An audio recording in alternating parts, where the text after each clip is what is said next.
We are recording. Happy to see you guys here. Some people are still coming on. Let's wait a couple minutes. So what I wanted to say is that I missed that there was a chapter in between the intro and the first chapter on clarity. And it's kind of important. You don't have to read it super closely, but it does talk about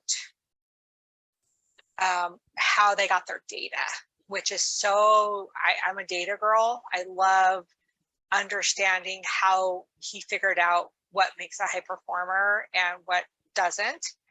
And I really liked also, there's something in here that he said, page 34 in the book. So he talks before this, you know, in this quest for high performance about what exactly they asked their participants over time to determine what makes a high performer. And then he lists the things that they discovered in their research, starting on page 34, which is seek clarity, generate energy, raise necessity, increase productivity, develop influence, demonstrate courage. And he also goes on and talks about, and I posted this last night, which I thought was so key. On page 42, effectiveness in life does not come from focusing on what is automatic, easy, or natural for us. So one of the things that we have always been taught in life is to really focus on our strengths. And what he's saying is strengths are fine, but don't focus on those. Focus on where you need to grow. It's not, rather it's a result of how we consciously arrive to meet life's harder challenges, grow beyond our comforts, and deliberately work to overcome our biases and preferences so that we may understand, love, serve, and help and lead others. And I thought that was super key in that chapter. So again, I know I just jumped right in, but the high performing habits, the second chapter, the quest for high performance is important. And those are a couple of highlights that I took from it. Does anybody else want to share what they learned from the intro? I have a lot of things highlighted. So everybody jump right in, or maybe raise hands or go around the room. I'm going to be honest, I still have not finished the intro, and I knew I wouldn't because I got the book later than most folks, but I'm working through it. But I can't tell you how, I guess reassuring is the best word it was when I started reading it, and it was on page 2. So it was early on, and I was like, oh my gosh, this explains so much, where he says, achievers often feel that they are thrashing about, lost in a sea of priorities and opportunities. They feel unsure what to focus on or how to confidently replicate or scale their success. That is so me right now. I feel like I know how to do this and I can do it, but I don't know what to do. Like I feel frozen and unable to take a step forward because I feel overwhelmed and my head is spinning. And I think I put too much like perfection into it, and I'm like, so that keeps me from doing anything. And so when I read that, I'm like going, this book, like I literally highlighted it in yellow and wrote me with lots of exclamation points next to it in the margin, because I was like, this explains, because I was starting to think, God, is my MS like messing with my brain? Like I can't get organized or feel like I'm really like functioning at like where I've always been able to function. So that gave me like, okay, I'm going to plow through this book no matter what, because that gave me so much encouragement. So, but I'm still working on the rest of it. So I read this book twice. The first time I listened on tape, which is so helpful when you're busy, Lisa. But at the same time, going back and looking at the actual words, I'm taking something else away from it this time. So if you've already read it or listened to it on tape, try it a different way because you learned something new.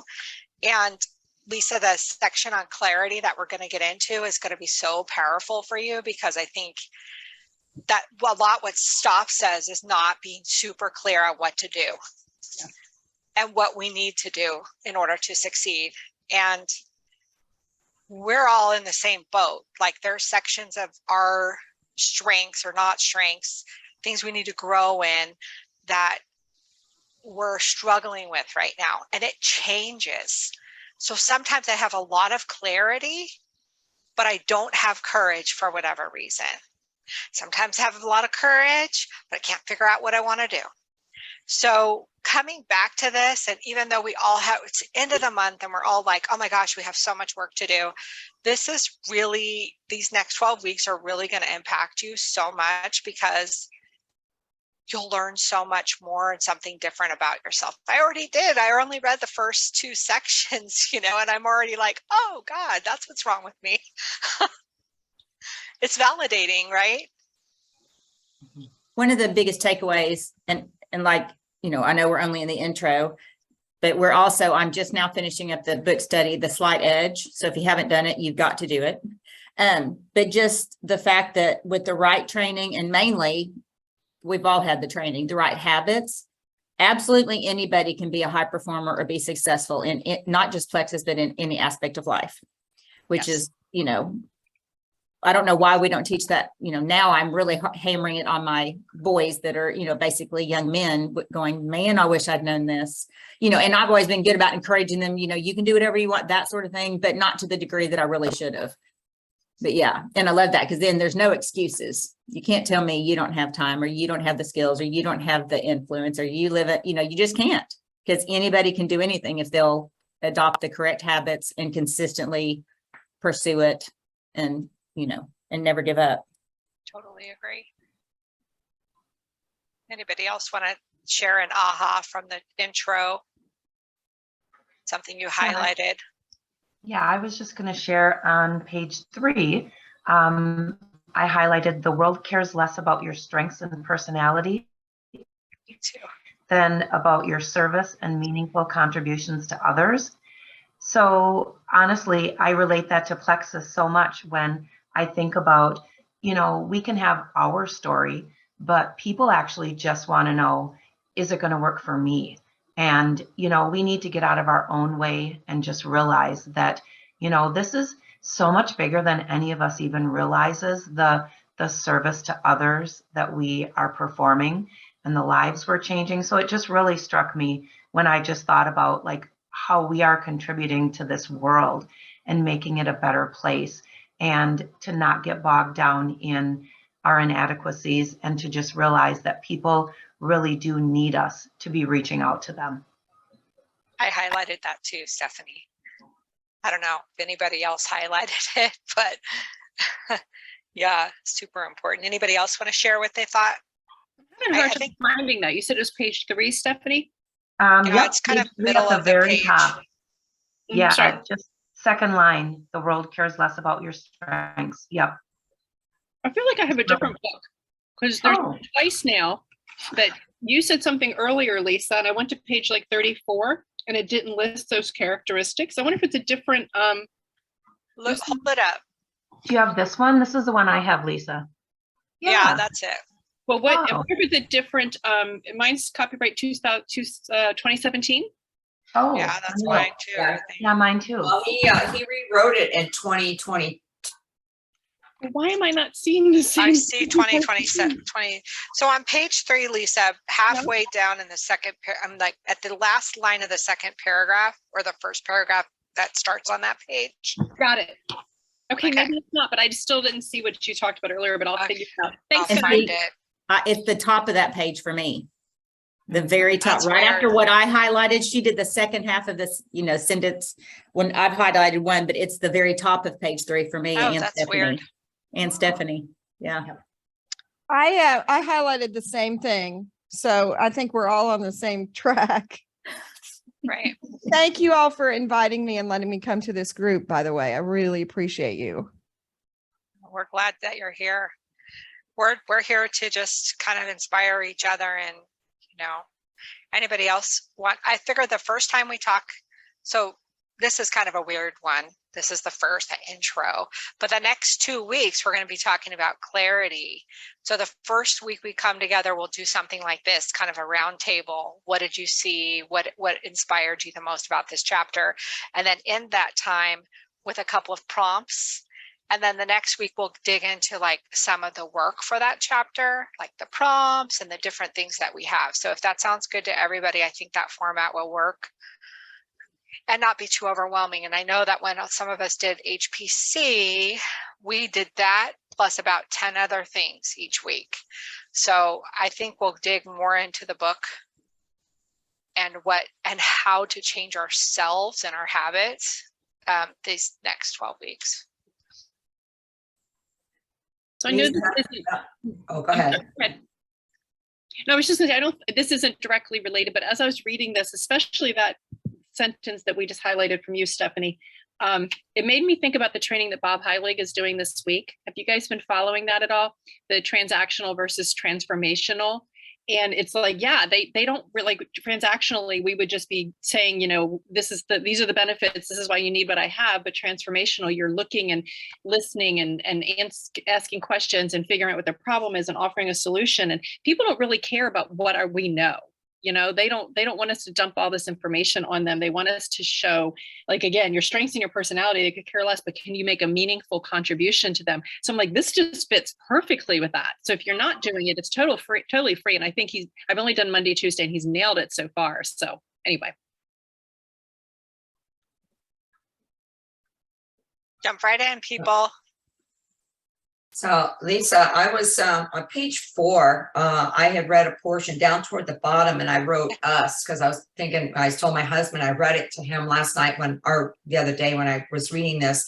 And it kind of made me think about the fact that, you know, we all have kind of articulated that we've been struggling this month in September. This is probably my 3rd month in a row that I've really been struggling to get people to decide. And that was one of the things that Brendan was talking about when he was talking about in clarity, that sometimes we overwhelm ourselves with so much information, so much training that we actually don't decide. And so I thought, when I read this portion down here, I thought, well, you know what? If our lives are like this, everybody else's lives are like this. And so, you know, you have people that, like, I made a post the other day about the business and I had a lot of people like it, but nobody commented. So now I've got to go back and try to engage in conversations with them because they're seeing the information and they're liking it and they're getting all the feels and all the dreams and all the, I wish I could get out of this hole I'm in and everything else, but they're so overwhelmed with all this stuff down here. It says, add to it the unrelenting tasks, the self-doubt, the unwanted obligations, the overwhelming uncertainty, choices, and responsibilities. And it says that's enough to exhaust anyone. And I think that's where we are right now. And I don't know if y'all have been seeing it or not, because a lot of the things that pop up on Instagram and stuff, because of what we follow, is that, and I think even John Maxwell recently had a thing on it about this, what they're calling quiet quitting. Have you heard that term recently and stuff? And it's because you know, I kind of relate it to that old hamster wheel where everybody's just, you know, they're, you know, just stumbling along every day in that hamster wheel, and they want to get off, they want to get better, but they don't know how, or it's too much, or the finances. You know, yesterday everybody was posting how bad the gas is. The gas is the lowest amount of gas here in San Diego. It's almost $7 a gallon. My daughter put $150 worth of gas in her car and it didn't even fill it up. So when you're up against that and people are like, hey, I want to improve my health, but I got to put gas in my car to go to work so I can put food on the table. They just feel caught. And so I think there's a lot of things in play. And I think that one little thing right there says it, because we're feeling it. We're frustrated because we can't move forward and they can't either. Did you see the part right before that where it talks about on page 4, people want to scale up, but they're wiped out. They're working so hard, but they're just not breaking through. They're driven, but they don't always know exactly what they want. They desire to go for their dreams, yet they're afraid they'll be judged crazy or fail if they try. That is so powerful, I think, for all of us, because, you know, this whole journey made me quit my job. Really, I kind of got the courage to quit my job in June, but I'm still feeling that. I'm still feeling that overwhelm and that wiped out and that whole, and I think it's not just Plexus, it's life. Like you were saying, Rebecca, life is a little bit hard. And so how do we overcome those things? How do we overcome that in our own brain and stay positive and helpful and nurturing and help people that can be helped by other products and try to just love on the people that can't right now? How do we do that through our process? And I think that you just kind of hit it. That's where people are at right now. Some people, not everybody, but some people are definitely there. So being mindful of that when we post and, maybe start posting things about, you can save money here, or you can, kind of be a part of your audience and that provide value to them. Like we're always taught, provide value. Well, that's one way to provide value. How can you help them with something? Like, what are those apps? We'll talk later, but what are those apps where you save money? I bought a blah, blah, blah. Like, I need to do those. Anyways, anybody else want to share an aha from this chapter?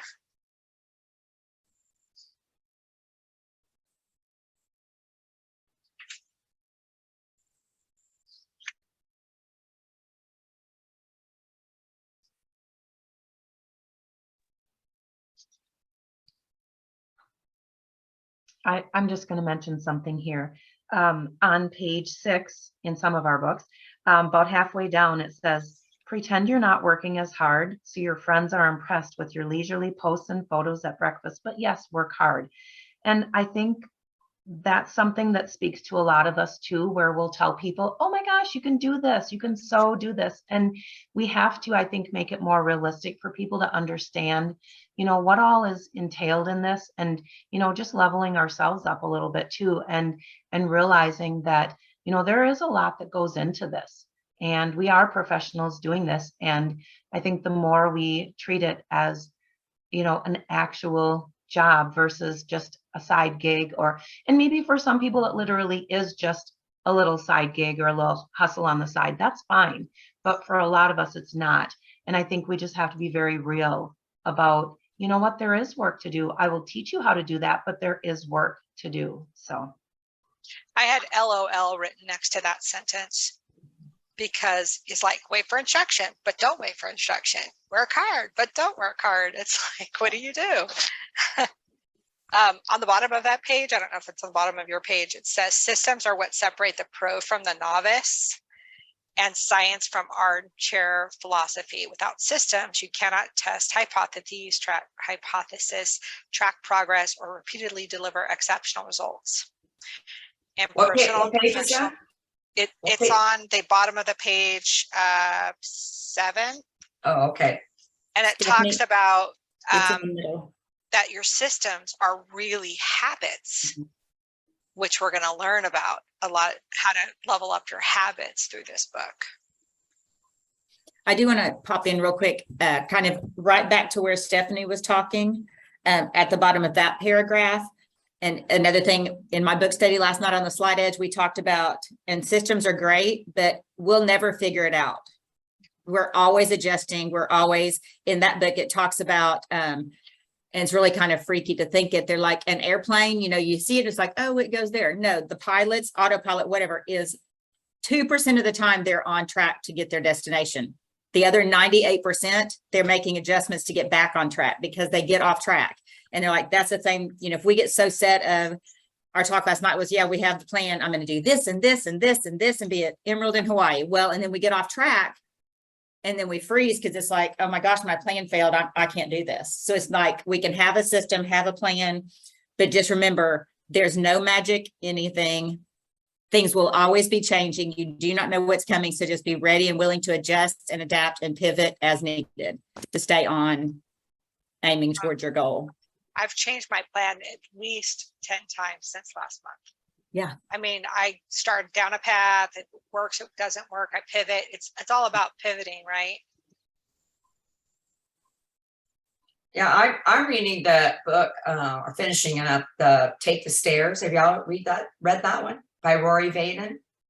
I just finished a chapter where he talked about a slinky. He used a slinky analogy, that if you put a slinky on the top of the stairs, it'll just sit there until you actually put it in motion. And then it says, when you put it in motion, it kind of starts out kind of slow, and then it just starts going and going and going. And he said, and it's kind of the same thing that you were saying, Karen, in the other book, The Slight Edge, that, we will get on track. Like, we're working out regularly, we're in the gym, we're doing great or whatever. And then all of a sudden life throws us a curveball that gets us off schedule. And then we just kind of use that as an excuse to just kind of stay there and not go back to it. And he said, you've done it before, you can do it again. It's just that you have to have it in place that, hey, if I get off schedule, I'm going to get back on schedule and start that slinky back in motion again. So I think it's kind of the same thing.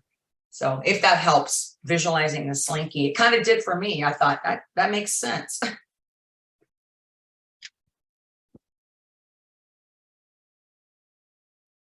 Love that. Page 16, you guys. It says, in our definition of high performers, you go down halfway down, it talks about in this paragraph that high performance don't just crash across the finish line, they're steady. So high performance, they don't come crashing across the finish line of success, they're steady. They regularly beat expectations. There is consistency to their efforts that elude their peers. That's why when you look at them post-success, you come to realize they are not surprise winners. I thought that was important too, because we all strive for consistency and steadiness. And I feel like that is super important too. Poor Kim doesn't have her book, but she's learning through listening, right? Anybody else want to jump in? There's just so many nuggets in this chapter. I'll jump in, Lisa. Okay, go ahead. Back a couple of pages on page 13, there were two things on that page that really grabbed me about where it says achievement's not your problem, alignment is. Because I've always had the problem of, well, you're so good at this, you need to do this, especially at church, of people volunteering me or thinking that I'm really good at something, so you need to take this as your job. And it says, just because people want to put things on your plate because you're good doesn't mean that you should let them. What's available is not always what's important. And, that's one of the things that going through this book that has really empowered me to do is evaluate what aligns with my purpose and what aligns with my goal and my, my mission statement, my why. And just because it's a good thing and I'm good at it doesn't always mean that I need to do it. And so it helps me become more focused on where I'm spending my energy. And then in the next section on the same page, and I love this, it goes along with what we were talking about just a minute ago, is certainty is the enemy of growth and high performance.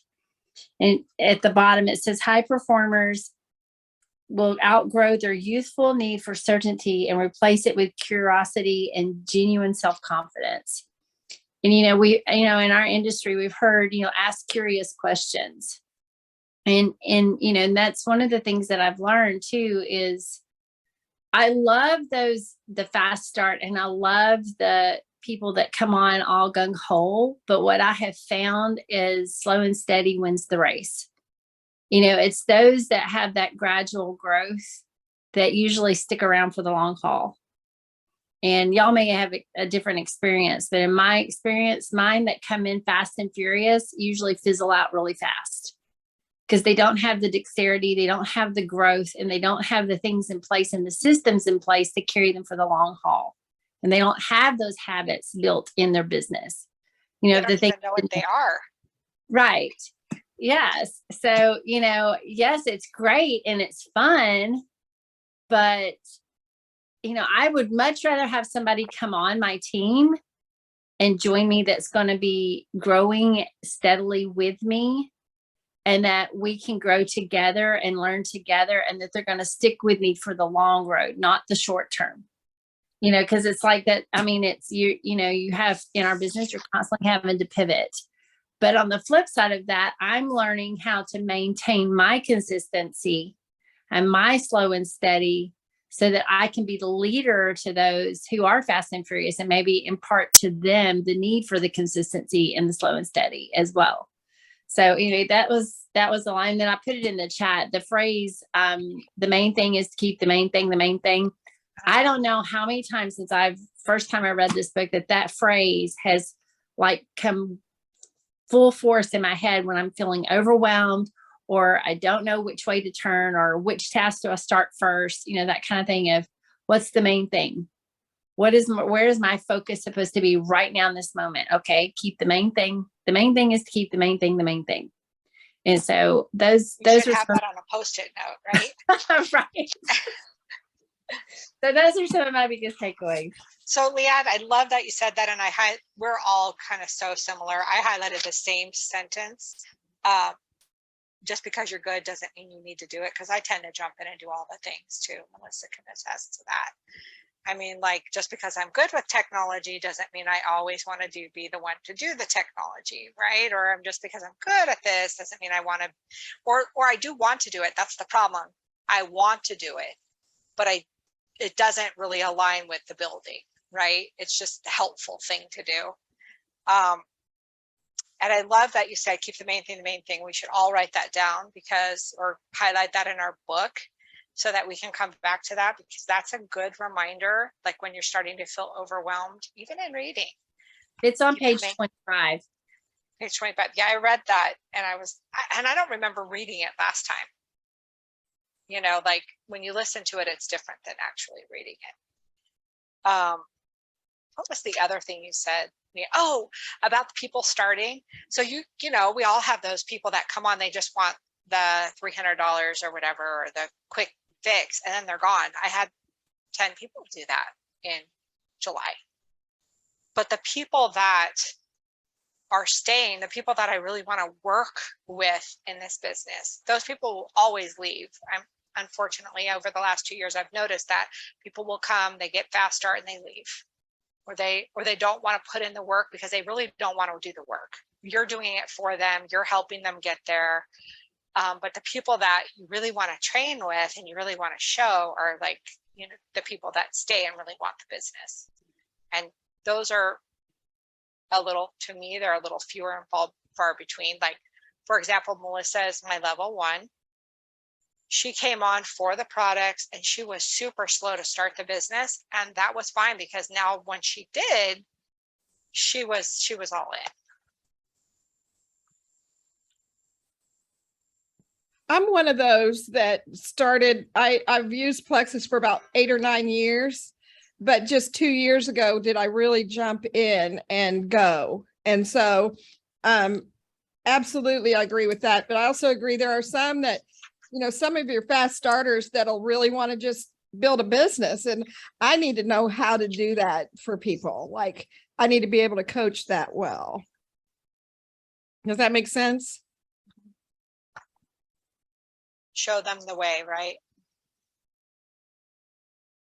But when you're offering the training and when you're doing all the things and they don't do the work that's required, it's like I've always said, I need another me. I need somebody that wants this as much as me. And we're always trying to find that person. So in July, I was like, oh, I need business builders, right? I mean, that's been the mantra. I need a new business builder. I need a new business builder. Well, sometimes you just have to just go out and be the business builder. And then people follow. You do the work and people will see you do it. That's my takeaway. Lessons learned.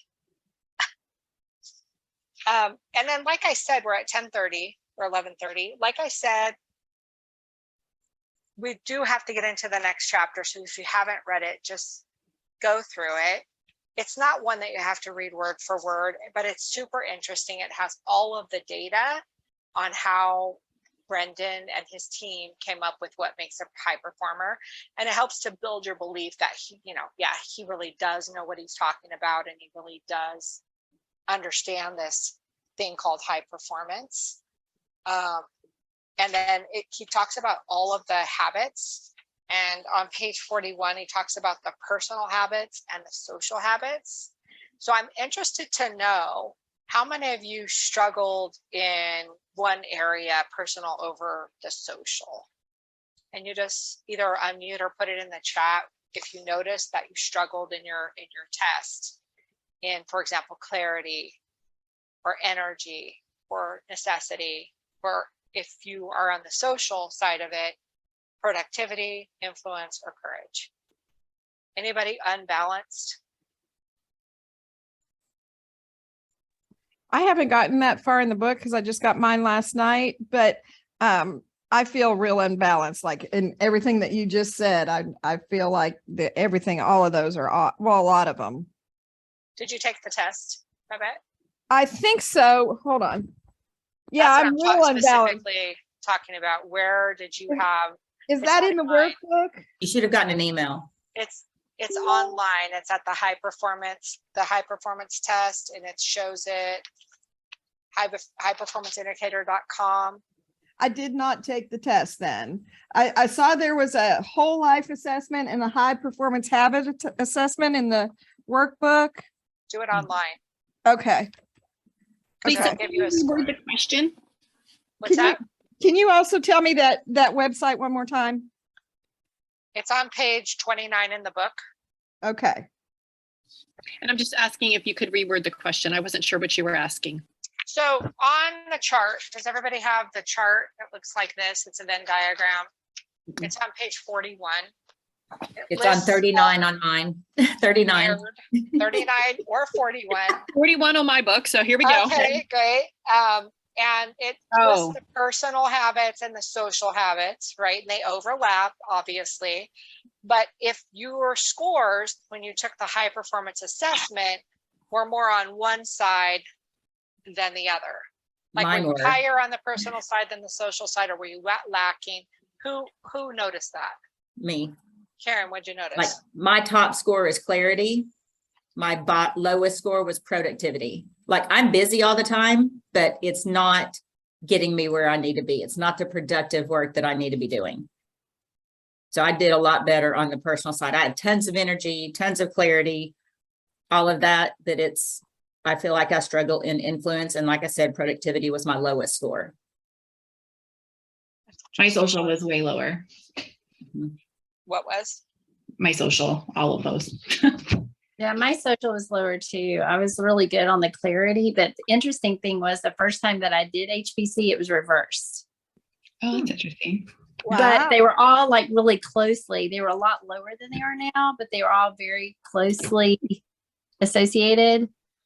But also one of the things that I find interesting, because what this time around showed me was what you experience in life affects these. Hmm.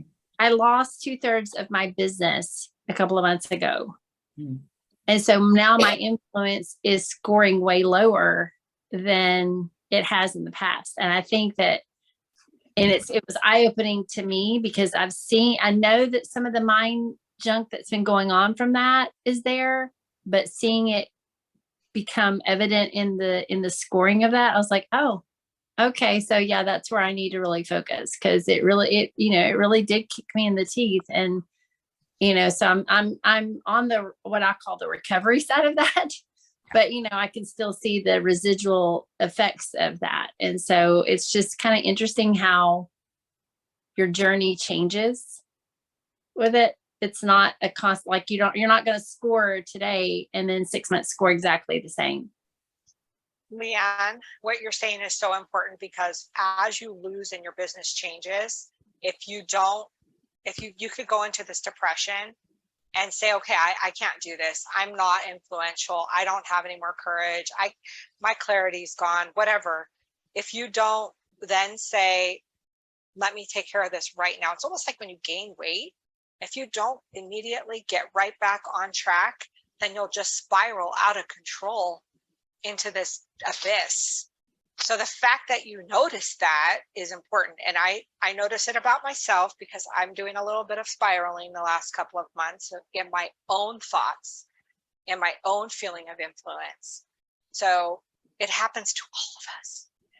I have something that may be helpful to you all. I just went to a mastermind a couple weeks ago, and one of the biggest things that I took away from that is fail forward. Like, you're going to fail, you're going to fail, you're going to fail a lot.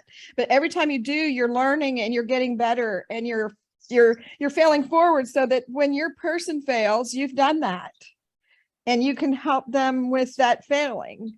So it's just all experience, and it's really not failing, but to us it is, because, you know, we got to know, or we got to this or whatever, but it is that failing forward. You make sure when you fail, you go forward.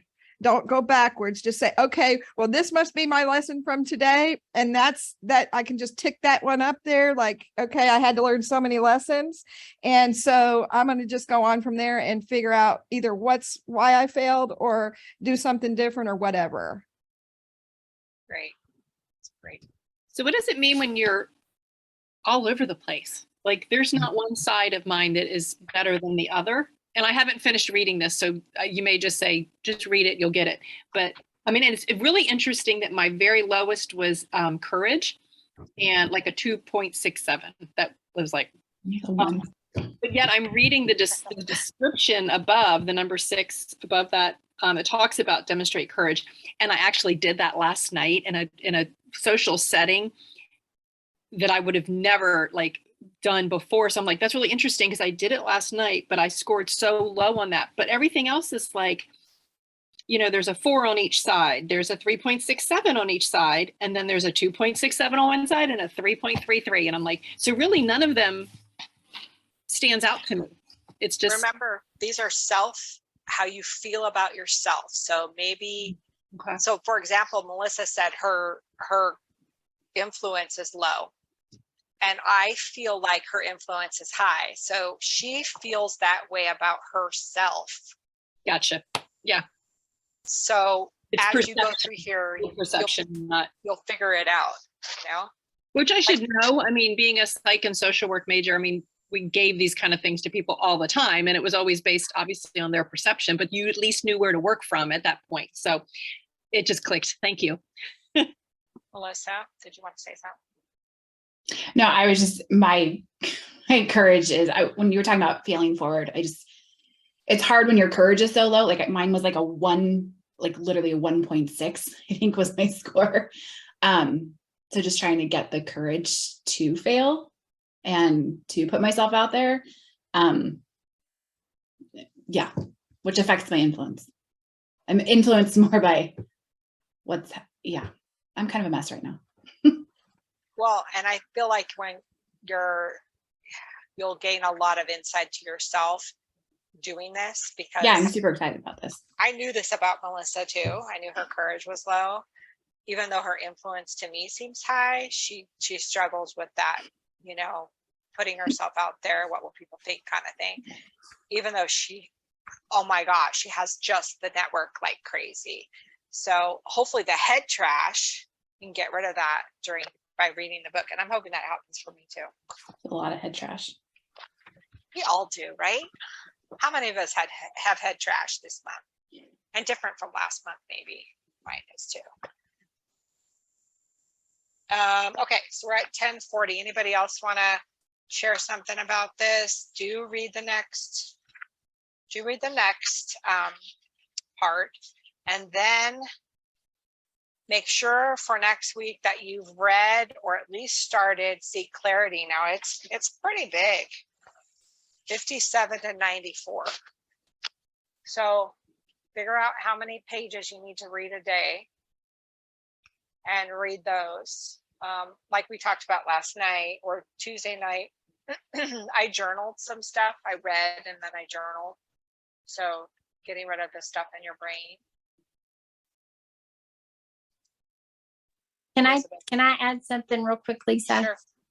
One of the things that I struggled with the first time I did this, so for anybody just going through this the first time, is the book is chock full of like gazillions of performance prompts you can journal and go through. And I became super overwhelmed and bogged down in trying to get all of those done. But then I had that aha moment of, I have the book, it's not going anywhere. So, don't get bogged down in trying to feel like you have to get all of those done, because they're really deep questions.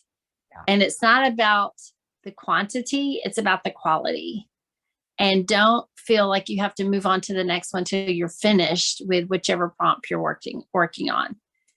And I actually went through and like sticky tabbed the performance prompts through my book, so that as, through my journaling at night, as I keep going forward, I can go back and pull one of those prompts out as a journaling tip. Just something I learned first time around. So. Yeah, I never did the performance prompts the first time around. I heard them, I listened to them, and I thought about them, but I never wrote them down. So that's why I wanted to have that second week of our book study to really just give us time to think and talk to each other about what we're thinking about those prompts. And again, I agree, Leanne, you don't have to finish them all. You may not even be ready to answer the dang question yet. Like, you have to absorb what you've read and really think about how it applies to you and what you need to do to move forward. So I agree with that so much. Janet, go ahead. I just want to clarify. I noticed that for week 4 and 5, we have energy, but then week 6 and 7, we put productivity. Are we skipping habit 3, which is raise necessity? No, I'll put it back in there. I think that Brooks went out of order. So this kind of looks like Brooks' order. So I wonder if that's how it happened. But yeah, habit 3 is between energy and productivity. And so I was like, thank you for saying that. No problem. I'm going to insert. So next week, we're only doing seek clarity, the first half. Okay. So it's right after energy. Yes, the necessity.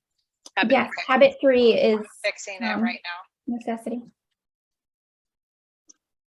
Good catch, Janet. Oh, I'm OCD like that. Ignore me. Okay, so I had a couple of questions that we could ponder here for a minute, because we all took the test, or most of us did. So if you're thinking about what deliberate habit you think you need to be successful, what is one deliberate habit you need to have to be successful? Right now, not forever. What do you need this month? What do you need in October?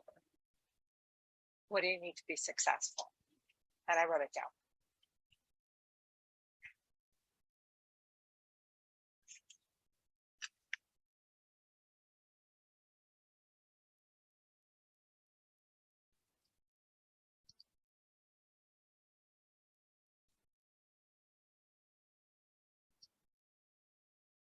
Courage, Karen, that's courage, right?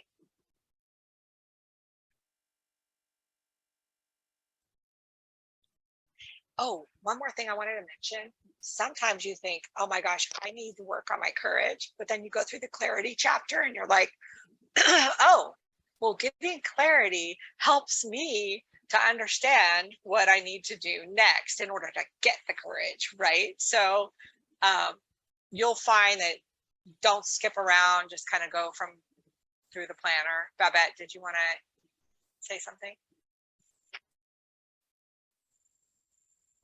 Sorry, I'm just still getting used to my computer. Okay. Where'd she go? Was it Melissa that was talking about the lack of courage? Yeah, whoever that was. Yeah, Melissa. Listen, I just stepped out of my comfort zone about a month ago and started doing those stinking Instagram reels and the stories and stuff. And I am not comfortable with that at all. And you'll see, if you go on Instagram and look at Blessings by Babs, you'll see me. I'm like this all the time. And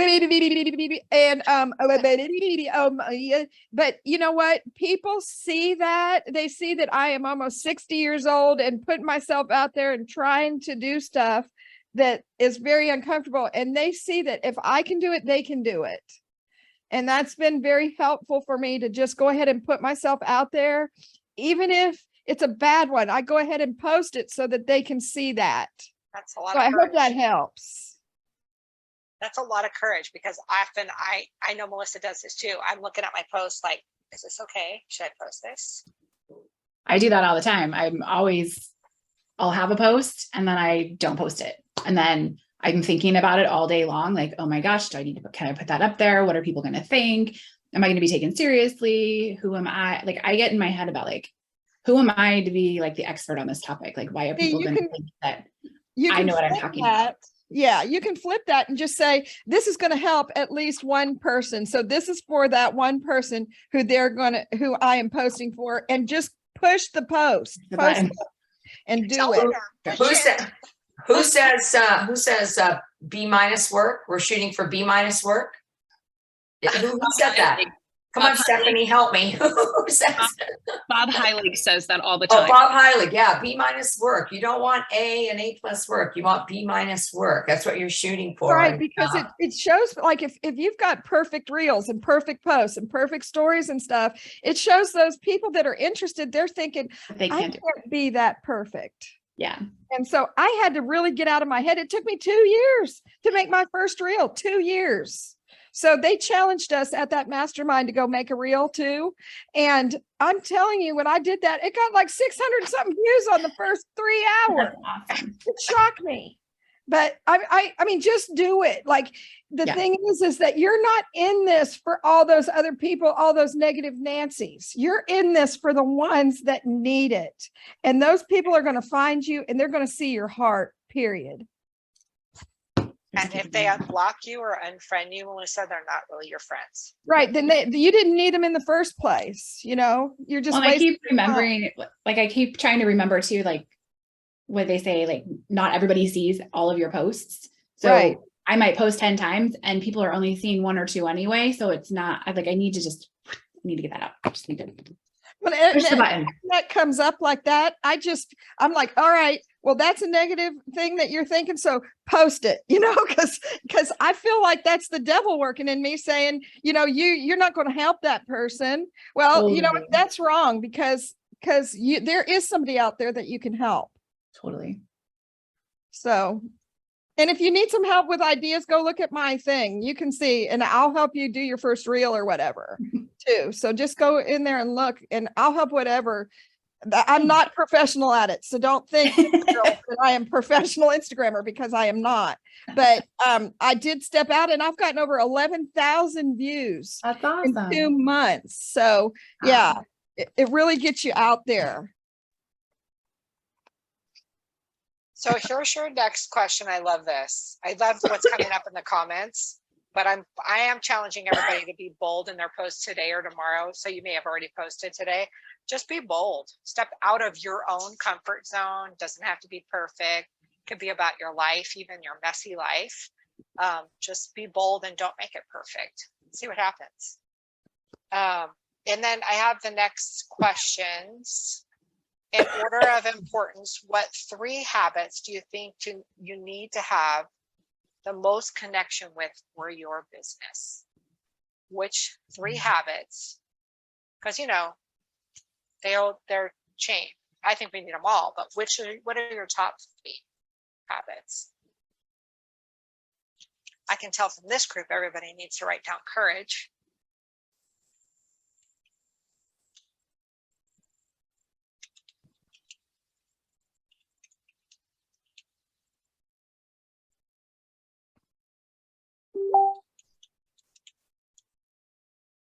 I listed mine.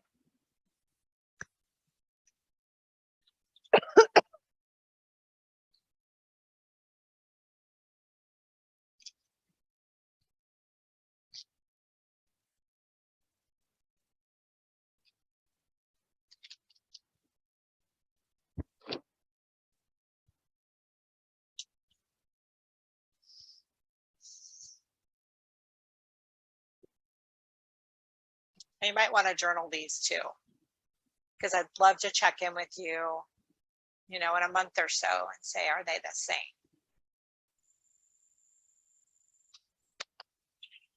So for the last few minutes, if you guys just want to write a couple of things down or page numbers, or just take a look at your book or hop off, whatever you'd like to do. But I think remembering that you need to go through that, the next chapter, which is the quest for high performance, just briefly look through that and then start reading Clarity. And then next week when we meet, we'll do the same thing. I'll have some questions for us, I'm sure. And then whoever wants to do energy, if anybody wants to do the energy one, go ahead and put it in the chat or put it on that Google Doc. I mean, I'm happy to lead more than one, but if you guys want to wait to see how it goes the next couple of weeks and then decide which one you want to do, whatever.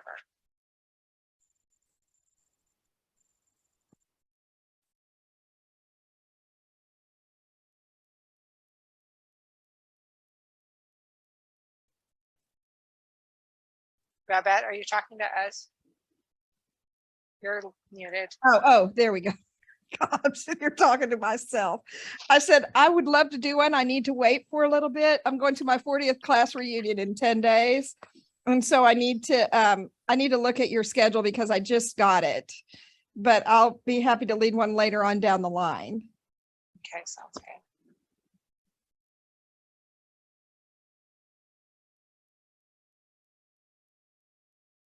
I forgot what I wrote for my 3.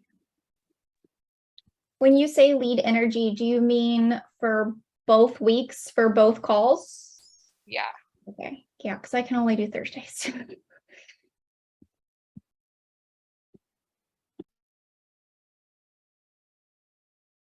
I think, Janet, did you mean it would only be Thursdays? You said you can only do Thursdays. So it would be like 2 Thursdays in a row. You wouldn't have to be on the Tuesday call. Is that what you were saying? Yeah, I was saying I could lead energy if it's the Thursday call. It would be both weeks, right, Lisa? Right. But it's also the coaching part. But if you can't do that, we'll just all hop on and coach each other. It's, Okay. If that's something you can't do, It's that's like fine. I can try to do it, but it's like driving time. So it kind of just depends on what happens with like the I can kids. help out. I hard can to, I can like- help on the Tuesday of those weeks. Okay, cool. And, honestly, guys, it's so late for some of you that if we only do half an hour on those late nights, it's fine with me too. Really, we're coming together to kind of coach and help each other through this process. I feel like the book study is more of an hour-long meet. Leon? I just had an idea for our coaching calls. It's something I'll throw out there. Is there any way we could do a post before the coaching call of like, what are we struggling with? What can we have help working through prior to the call? So we kind of have an idea going in. If there's like somebody, if there's like more of us that are dealing with the same thing, maybe that be the target of the call or something, pertaining to the book of what we're struggling with. Yeah, Just an idea. that sounds good. I don't know what I had written down for next week's coaching. I did kind of plan a little bit out, but I am so flexible. Let me see if I can find it. Okay.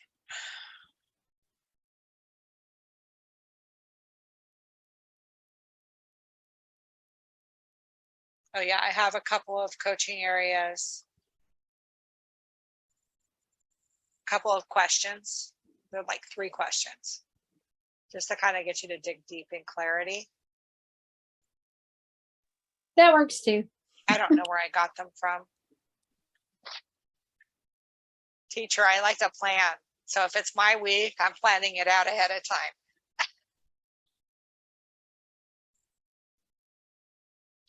But I'm good with like when we have 2 weeks of coaching, right? For the chapter clarity. Maybe one of them could be kind of journaling or digging deep or answering questions. And the other one could be specific issues with that thing. So what are you struggling with clarity? It could be like the second week or something.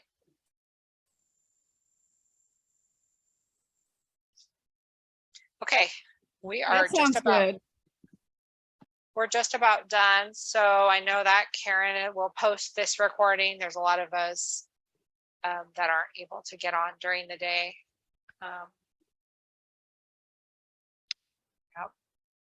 Right, it's the way it is. Bye, guys.